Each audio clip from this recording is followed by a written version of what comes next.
US stocks either have to stop flying like an eagle, or international stocks have to have a comeback here at some point, and US stocks have to come back to earth. Did I'm not you articulating it well. did you just quote Seal?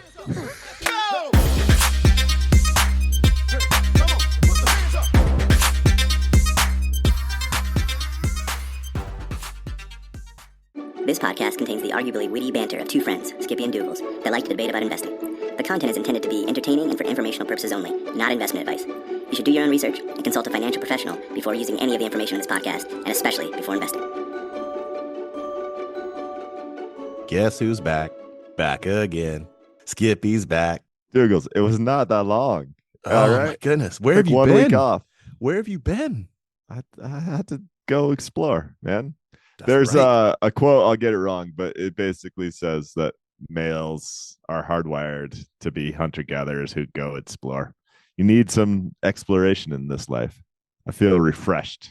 I don't know what you just said. You just said a whole bunch of words I don't quite understand. What you did was you abandoned. Don't bring up exploration.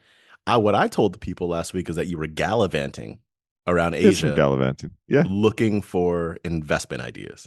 Did you You find anything? that's no, that's very true. What's fun is we took the fam, and my middle schooler kind of knows some of the stock picks, and we'll be in some random shop and he'll be like, Dad, they have Alipay here. You're making cash. Oh, look at those Nikes over there. Like, That's spotted right. it all. I got That's some, right. yeah, I got some new ideas for sure. We had a great time. And here's the thing, people. Y'all got to know this, and you might be feeling it, you might be reading about it, but you got to know this. The reason why Skippy had to go international to find investment ideas, because that's where they all are. We're going to be talking about international stocks today. Well, I mean, we broke down in a prior episode how crazy things got in 1989 in Japan when the Japanese stock market was 44% of the world market capitalization for a tiny little country. And it feels like the US stock market is getting there, man. The Taking over. Yeah, it's crazy. Like, I know you have specific investments you want to talk through, but this just feels unsustainable. So much so that there's a headline in the Economist this week, November 21st, 2024. Should investors just give up on stocks outside America? I mean, this is what we're talking about. Yes, this is it. This is it. This is what happens when, or this is the start. Let me not get too crazy. Let me calm down. Woosah, woosah. But this is the kind of thing you start to read when you should start to get interested. It's often just thrown around willy-nilly. The Buffett quote that, or I think it's a quote at least, that you should be fearful when others are greedy, you should be greedy when others are fearful. That quote, it gets thrown around all the time. What it gets thrown around as is like, if someone sells a thing, you should buy a thing. Like, it gets used for whatever, but that's not what he means. He's talking about when you are at the top of the euphoria and people are talking about how nothing can go wrong with something, or the opposite, when people are talking about something is absolute garbage, you should never touch it. That's when it doesn't mean to buy a thing, but it piques my interest when you start to get to absolutes like this, like that Economist situation. I was doing some 13F diving, and unlike what you said, I'm not going to talk about specific investments that I'm thinking about today. We might have a premium episode on that because that's the kind of thing we like to save for premium. But what I do want to say is I was looking through some 13Fs. 13Fs are filings that organizations that are investing over $100 million, I believe is the threshold. They have to file a 13F within 45 days of a quarter closing. So November 15th, we hit around that date. A bunch of 13Fs came out. I was looking at oak trees. This is Howard Marks, 13F. Mm-hmm. And I won't even just say international. This bruh, yeah, Howard, you a bruh right now. This bruh went straight to China specifically. I'm just going to give a few of the names that he picked up. These are new I was going to ads. say, you better give some names because I Yeah, haven't been through this one. these are new ads for him. This isn't comprehensive. I'm just going to give you a little Susan. Mm-hmm. Yum China. Pinduoduo. Wait. Well, hold on. About Young, I'm front running Howard Marks on Yum Yeah. China. Yum China. Pinduoduo. NetEase, which is a hot game. That company has been like bow, bow, bow for a couple decades now. Daco Energy. That was the one that I was talking about a couple months ago. Yep. What's So the those are just ticker a on that few. one? DQ. DQ up in here. That's not Dairy Queen. This is interesting. I'm No, on but it makes me DACA think now. about a blizzard though. Yeah. But so, but I was looking at oak tree. I was like, ooh, okay, that's interessante. Anyway, it's international, but that's one thing. Howard Marks in China. There's this Wall Street Journal. You brought up The Economist. I'm gonna go Wall Street Journal. There's this Wall Street Journal piece that done comed out. It is called, wait for it. It is called "A Quarter of Your Retirement Fund Just Isn't Keeping Up." It's written by Ben Eisen, Wall Street Journal. What this is saying is that if you are in a target date fund in your retirement, there's going to be a whole bunch of that's sitting in international stocks, and international stocks is underperforming. That's what it's saying. Mm-hmm. Couple specifics. Since the end of 2009, in MSCI, that's the Morgan Stanley, indexes, an MSCI index tracking equities outside the US has only topped the S&P 500 in 2 years, according to Dow Jones market data. During the S&P 500's banner 26% rise this year, in the 2024, the index has risen roughly 3%. And if on average, retirement funds are having 24% of their money in this, it's like, you better go look at The Economist. You know what I mean? You better go look at The Economist and switch things up. That is the implication. That's not actually what it's saying, but that's like the implication of a headline like this. Now, there are some contrarians here. There's a $19 billion Fidelity Freedom 2050 fund that has 45% of its stocks outside the US. And when they talked to the person that's the portfolio manager there, they was like, yeah, because I see they're underperforming. And I believe, he said, I talked to Skippy. Skippy done told me reversion to the mean. So I'm putting an over-indexed amount of money international. So depending on where you look, but regardless, international has been underperforming for a while now. It's tough, right? It tests your patience. I've been investing heavily in cheap international stocks for 5+ years. Yep. And it hasn't, it hasn't bared fruit yet. It will. When you say investing, give us a sense. Is it like on a quarterly basis or monthly basis, you put more into a thing? Are you just watching them and sometimes you drop a dime in? What are you talking about? Yeah, I mean, it's like you, right? There's so many different accounts with so many different principles, but in my no-brainer stuff, I've upped my international allocation. That's the dollar cost averaging that gets bought weekly, if not monthly, whatever the case may be. To put a bow on this, I almost feel like I should have just printed out all the international cheapness and walked through fact by fact, because right now we're doing the 30,000 foot view. We are. Trust us here, folks. The international stocks are cheap, and U.S. stocks are getting expensive. Now, they're not as expensive as they used to be, but one of the best statistics that gets thrown around to talk about U.S. market prices is Buffett's favorite indicator, right? Total stock market value to GDP. Okay. Yep.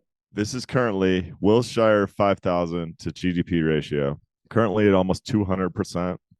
This is not a scare tactic. This is not supposed to scare anyone, but in 2000, it was like 140%. In 2007, it was 100%.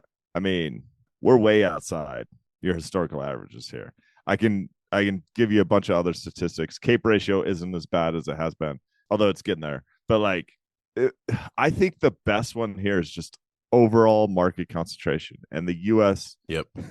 market cap to world market cap is outsized right now, because the only dominant large companies in the world that have been significantly outperforming for the past decade, but especially the past 3 years, are like the Microsofts and the Apples and the Nvidias. And they're all US based stocks, and they're all huge.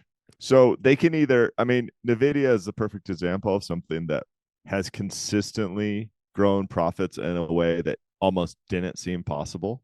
They can continue to do that, but it gets harder and harder. The bigger your scale gets, the harder it is to grow at 50% a year. The harder it is to keep your margin, because everyone's coming for you. So it just seems like, let me put it this way, it's a great time to look at international stocks. Yeah, it's a good time to research. And I mentioned this on the pod last week. NVIDIA, I think you may have also sent me this stat at some point. It's wild when you have, before I even get to NVIDIA, let me just say this. You talked about concentration. If you look at the global stock market, the US stock market is concentrated within the global. And if you look within the US, we are highly concentrated. So it's concentrated within a concentration of a And when I go to NVIDIA, the thing I mentioned last week was NVIDIA's income, 12-month trailing income for I this love that. period was higher than its revenue was a year ago. And so even when you start to look at things in aggregate, and this is where concentration becomes important, when you look at it in aggregate, it's hard to then realize how much of that comes from specific places. So I'm talking about $60 billion is what they had roughly in income. When you have these big numbers that Microsoft, Nvidia, et cetera, are throwing around, it's a lot of money. I mean, you're looking at probably, if you added up the cash balances of the top 10 companies, you're likely able to like bail the US out of jail if they got into trouble. Like financial jail, I'm talking about. Like, Which might happen to us at some point. yeah, We're it like, may. literally, we got President whoever knocking on Microsoft and Apple's door, being like, "Hey, can you help us? Hey, Berkshire, can you help us out a little bit? You want to actually forgive the debt on these treasuries?" Yeah, yeah, we're not quite there, but probably. I mean, if you look at Berkshire Hathaway has what 300 billion, Apple probably has a couple hundred billion. The U.S. has trillions of dollars in cash, so it's hard to actually get to that point. But still, it's kind of wild how much cash these companies have. So we're concentrated within a concentration. So do your research. I'm gonna give one example, not of a company, but of a market. And you texted me and said, "What the heck? Why are you so focused on this market?" But I'm gonna Oh, bring up. we're going to Brazil. But hold on. Let me just tie up a bow on this market cap that I've been talking about, put some actual numbers there. So, looking at an economist graph going back to 1995, this is US stock market index as a percentage of the world index in the percentages. 1995, the US stock market is about 35% of the total world Okay, stock market index. 30 years ago. Okay. You go up to 2007 and it peaks at about 55%, comes Okay. all the way back down to 35% in 08, 08, 09, right? Yep. Yep. And currently it's at like 61% of world market cap. So again, if this is your rough indicator and you know that it has to revert to the mean, man, buy US stocks when it comes back down to 35% of world market cap. But there's got to be some movement here. And what that means is US stocks either have to stop flying like an eagle or world stocks have to soar over top of it. I mean, the world international stocks have to have a comeback here at some point, and US stocks have to come back to earth. Did I'm not you articulating it well. did you just quote seal? It's part of it's in the Economist article. It says the graph says flying like an eagle, and it just felt like I had to say it. I'm sorry. It's fair. It's I'm fair. still jet lagged over here, Dougal's. All right, give me a break. It's all good. It's all good. So one of the places when I'm looking at ETFs, researching ETFs to look at international, I like to go to Franklin Templeton. The reason is because of their expense ratios. Mhm. Now, usually when I'm talking about expense ratios, I like to go to Vanguard, but Vanguard does not have a solid collection, especially by country, of international indices. And so I go to Franklin Templeton because a lot of places, when I start looking, you're talking 0.5, 0.6% expense ratios to get country specific international stuff. And I'm like, don't do me none, son. When I go over to Franklin, I'm talking about 0.19% or less expense ratio. So Yeah, just a but little something. be careful on the one we're maybe going to talk about. Be careful on the bid ask spread. It's massive here. That is true. And so don't just put in a market order on this thing. Limit orders. Yes. All right. Limit orders.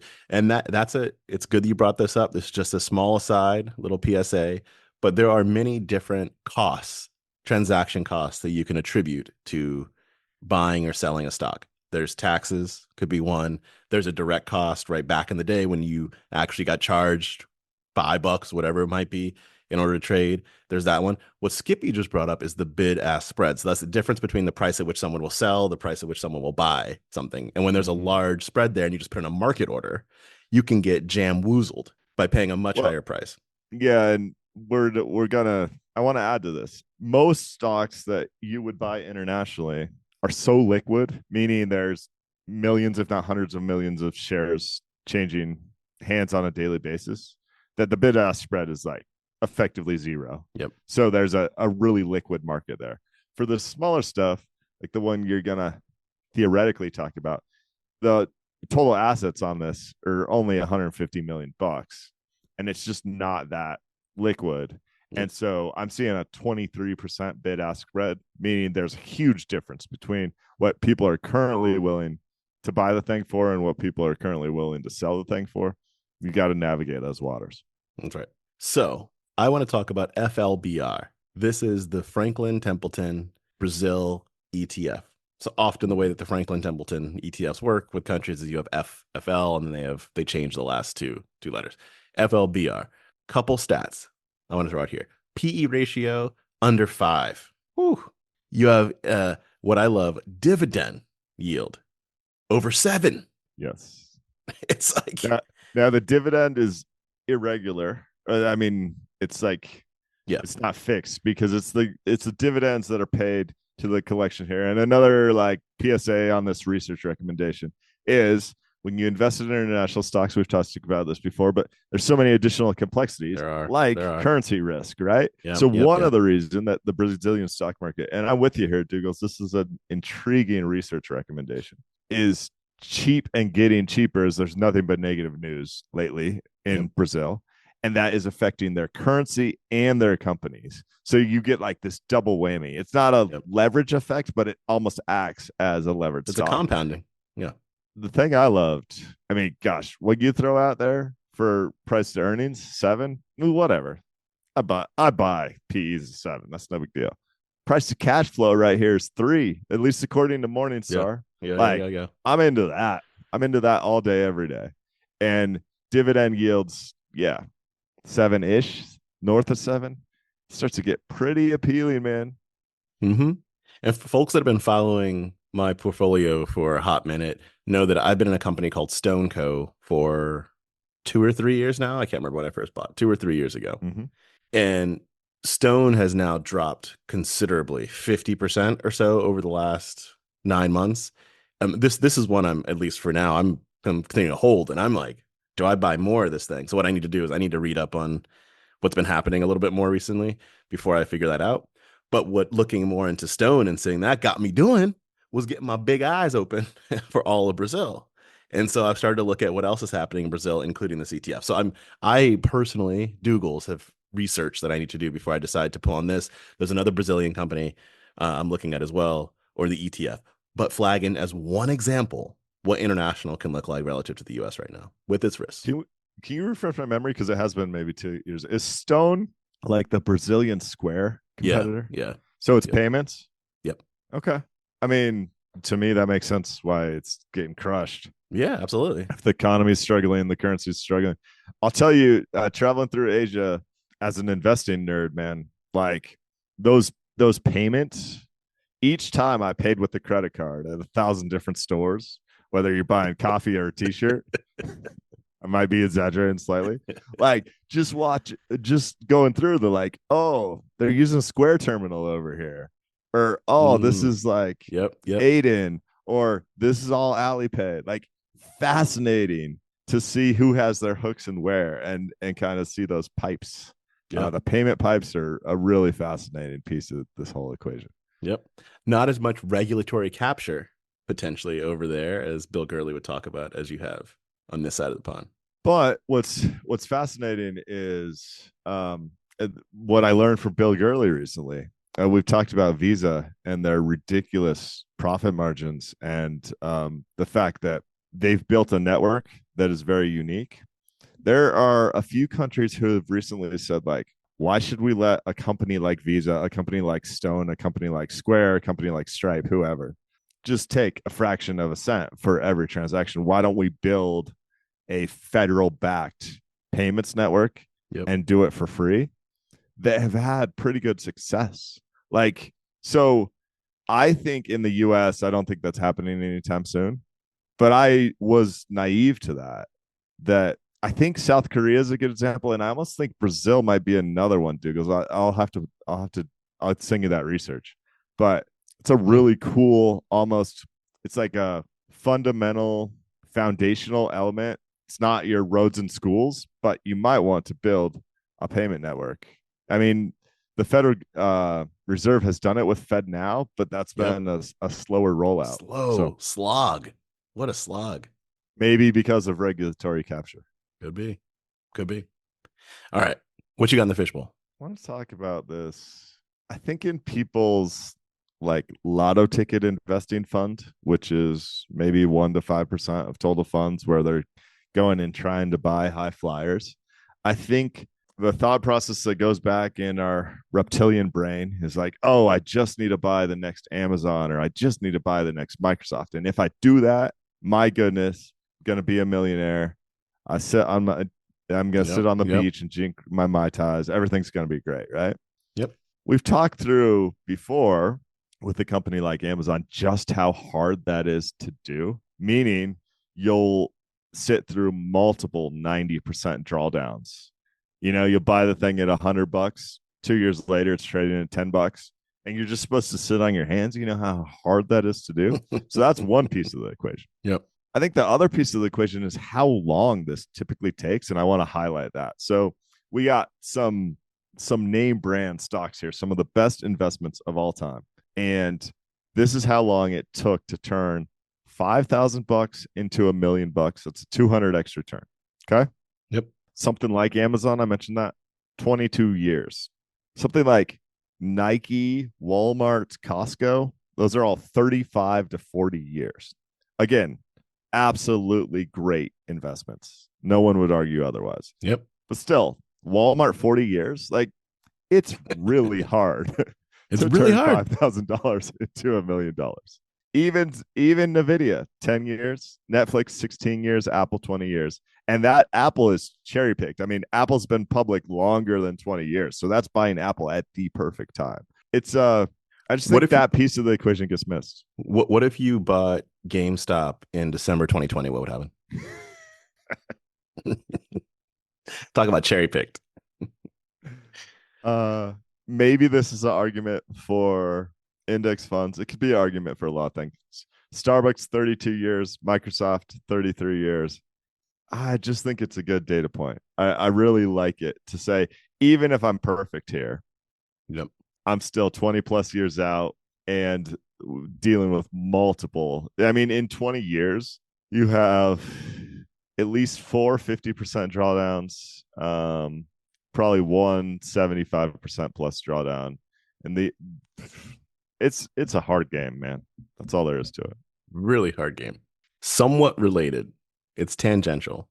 Okay. Is I was listening to the Meta episode of the Acquired podcast.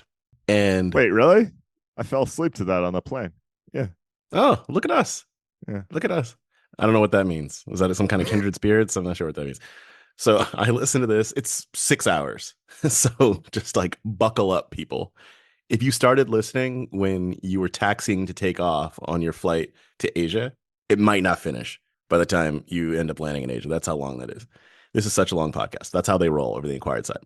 But one thing that was related that I want to bring up is they were talking about Meta's investment in the metaverse, Reality Labs, and how much money, which we've discussed here on this pod, this very pod here, we discussed how much money they put into that. And what they were saying is, what would it take to break even on the other side of it, given how much? Because even if you go, well, it's gonna turn into something. Like, we're gonna catch fire at some point. They said, okay, what if it does catch fire? And the comparison they made, I thought this was pretty cool. The comparison they said is they were like, okay, what if it became the most successful and profitable consumer product in history? What if it did that? Which today, according to what they said, and I believe this, is the iPhone from launch. Yeah. What if it was that? If you just said, starting tomorrow, their Orion glasses, whatever, all that stuff just like caught fire and started turning around. They went back and they looked at like the cash flows that came out of the iPhone and said it would take 11 years. It would be net negative until 2035 if it became tomorrow the most successful and profitable in history. Okay, that's not going to happen. No, I'm confident in that. Not confident in much. I don't make predictions, but pretty confident in that. Yeah. So if you kind of say that's not going to happen, then what is the bet? That's the question that they basically. The reason I said this is tangential to what you're saying is because it's so hard to actually get something that has the compounding impact that you just mentioned in order for this investment to make its money back, it has to be one of those like hot fire rare Yeah. situations. So what is the bet? So kill it already. Let's talk about that podcast a little bit.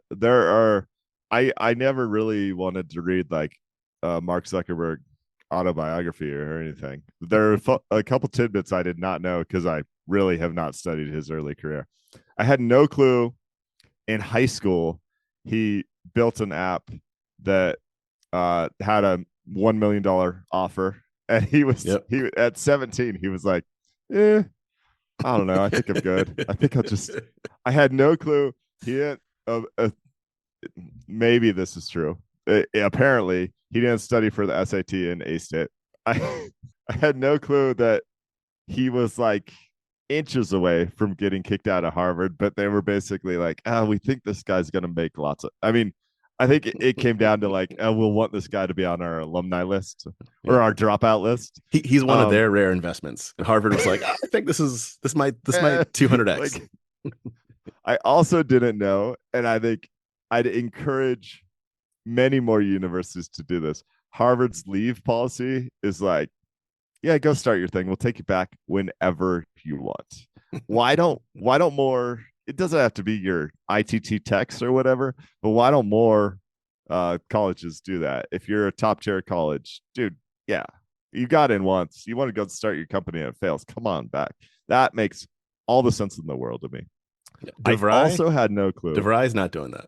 Well, they're like, you are unprofitable for us. We are unprofitable for you. This is a mutually agreed upon unprofitable situation. If you want to leave, go right ahead. No, actually, DeVry probably does have that policy because they'll take your checks if you come back. If you write them checks. You can't come back, but you can spend your money here anytime. I also did not know that he effectively agreed to the $1 billion purchase offer from Yahoo with board pressure. And then Yahoo's stock dropped 23%. Their CEO at the time said it was an all stock offer. He said, you actually get the same amount of stock. Can you imagine how different the world is when Yahoo kills Facebook and Facebook doesn't buy Instagram, doesn't buy WhatsApp, all because of they reported bad earnings one time? Like, that's how different. I mean, Zuckerberg would have his next company, no doubt about it. And then I think this is those guys. Well, hold on. Go ahead. Zuckerberg would be running Yahoo. Is actually if what would he happen. Wanted to, but I don't think he wanted. He would. Sorry, Yahoo wouldn't be Yahoo. Like if Yahoo bought Facebook, Yahoo would be Facebook.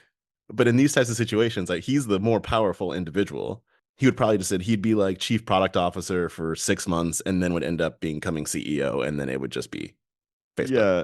I mean, he's a very impressive guy. He's more impressive even than I realized, hearing all the background.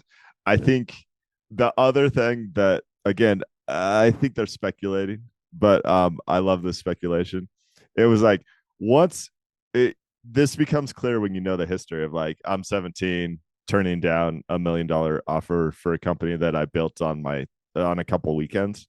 At some point, the calculus became, I need something entertaining to do with my life. And so I want to run some company, and like Facebook's a great company to run. Like, I print lots of money and can evolve however I want to evolve. I can go buy whatever company has my interest. I can do the VR headsets. So like, I think that's the calculus now, where the economics of a potential acquisition, like no one could buy them at this point, really. Yeah, but for him, well, and the unique thing that I think most people know is he structured the company very early on in a way where he always gets control. And if it was a typical venture investment, he would have been kicked out the door 20 years ago or whatever, 15 years ago. So he is Facebook. He will continue to be Facebook or Meta. I think right now it's like, I need a challenge in life, and this is the best challenge I got going. Love it. And he's what, 38 or something? I mean, he's still so young. Range, yeah. Yep. It's wild. All right. I'm going to fit. You cool if I transition? Yeah, let's go. Okay. I'm going to reach into the fishbowl and talk about this piece called The Real Value of Money. The Real Value of Money. You have to get, this is one of those pieces. We'll put in the Substack like we do all the things. This is one of those pieces that you got to be willing to get a bit abstract if you find pieces like this interesting. You got to be able to think on a different level. I'm not talking like the second level thinking like Howard Marks bring up. I'm talking about like the half level thinking or something. It's a different, it's not like getting into the next level of detail. It's being abstract your brain up. Okay. There was Mhm. one point that I know you raised around this. So I'm gonna turn it over to you to talk about it. That where he was relating money to the flow of electricity. Was that the phrase that's in there? Yeah. Tom Morgan wrote this, but he references some guidance from Siddharath Sharma. I'm probably saying that wrong. Yep. Um, Specifically how he thinks about money. And so, like you said, we're going to abstract land, we're going to personal finance, and thinking of money as Mm-hmm. a tool to a means of whatever you want.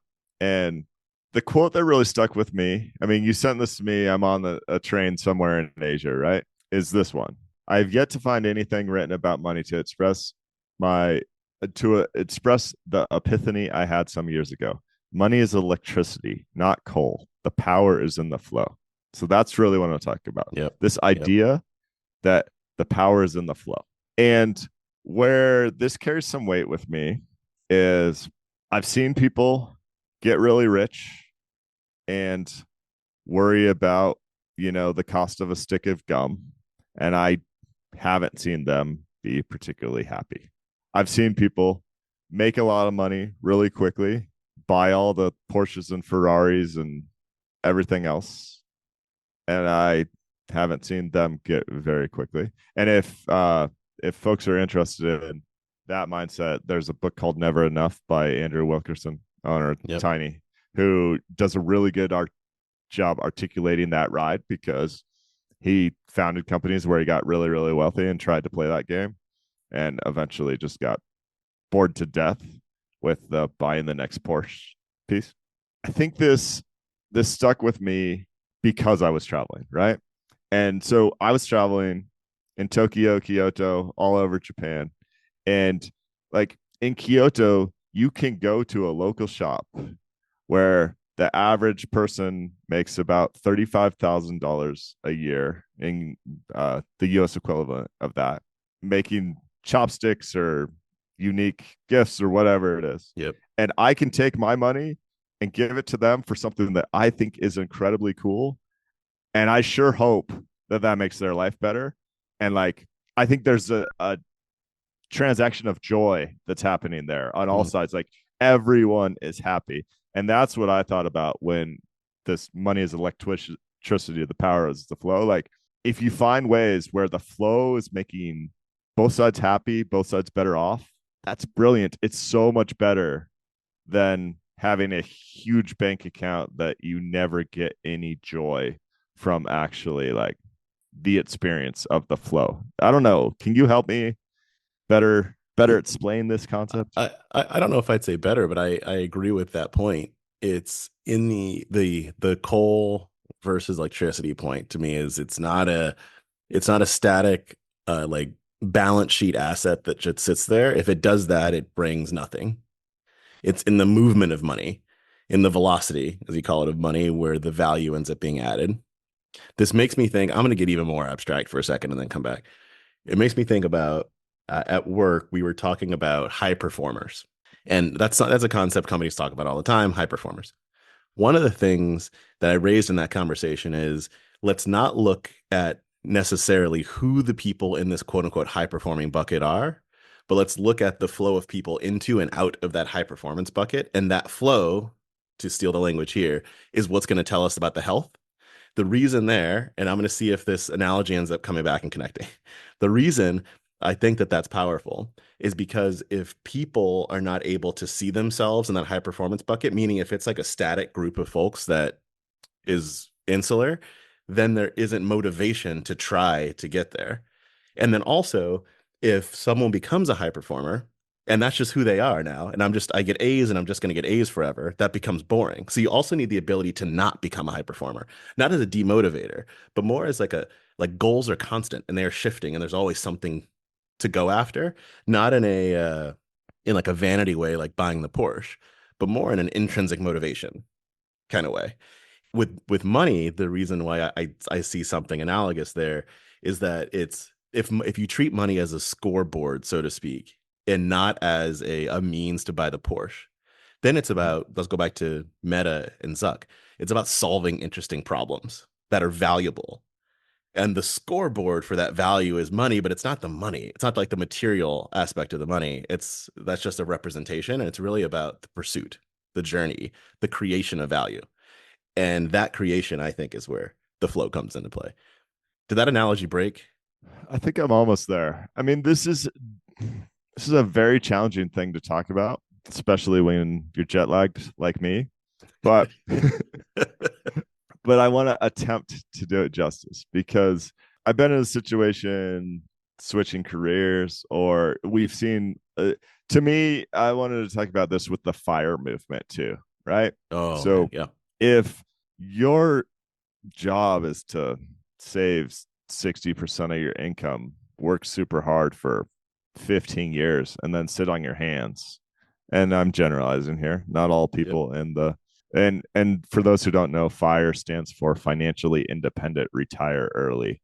yep, There's a lot of good concepts there. One which I like is just living under your means, investing a lot, and planning for the future. That's great. But I would hate for your life to kind of end. yeah, I say yeah, your money life to end, your money earning life to end, because it feels like the flow of money stops, yeah, right? You yeah, just have this nest egg that then you pull down 4-ish% a year. You continue to live super frugally. And it's like, I don't think that's, from a personal finance perspective, I don't think that's a full life for most people. I think there's power in finding that next challenge that is engaging and fun, that you makes you some money, to be able to have that money flow down to places and people that you love to support or provide great services for you, and sit back and watch that miracle happen. Miracle might be strong, of the flow of money, and how it, when done right, truly enriches lives rather yeah, than just yep. like, yeah. And another part of this piece, he goes through this exercise that he said he ran through. I can't remember the person's name, but there was someone that he had an interview with. And the exercise was this: they said two words, and then he had to finish the end of that sentence. The two words were money is. And then the exercise is to then say what the definition of money is to you, whomever that is. I think that that is a really interesting exercise. I'm going to take I haven't done this with anybody, but I'm going to take their word for it. But the reason why I think it's interesting is because everything that you were just talking through, someone has an idea of what money represents to them. And being able to get to the bottom of that, I think, can be healthy to see whether it is healthy, actually, whatever your definition is. What does that represent to you? And therefore, what is the baggage potentially that you end up, or identity that you end up putting into money for yourself? This is a lot of psychological mumbo jumbo. So I hope that folks are interested in this. But I do think that it's really, really important, because if you have a certain, like, if you have a definition of money that ties your identity to the pursuit of it or to the attainment of it, get you some help.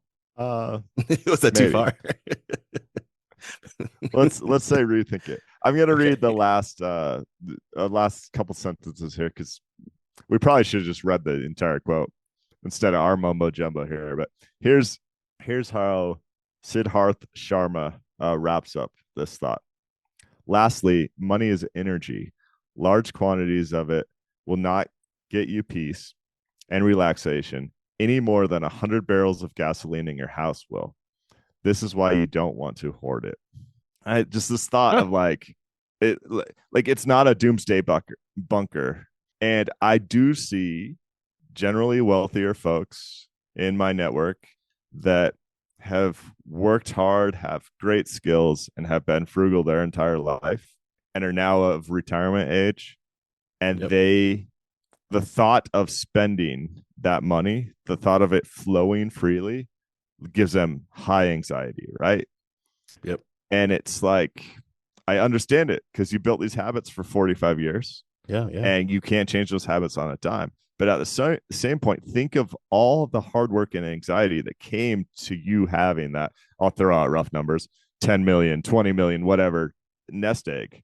And now it's just going to sit there. Like, you're not going to let it flow to, Yeah. you know, That's right. experiences or friends or family that would bring all sides happiness, that there's something not perfect about that, right? There's something in that. That's all I got. All right.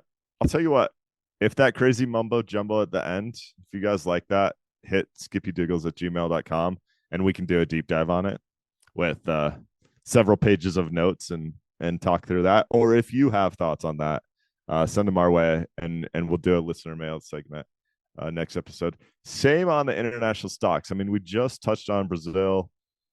That fund is cheap, Dougals. It's a research recommendation. We don't give stock picks on the show, but be careful of the bid ask spread on that one because it's a little crazy. I'd love to talk about international stocks. Maybe we should get someone like Meb Faber on the show who's been hammering that drum for 8 years. It will flip at some point. It absolutely will flip.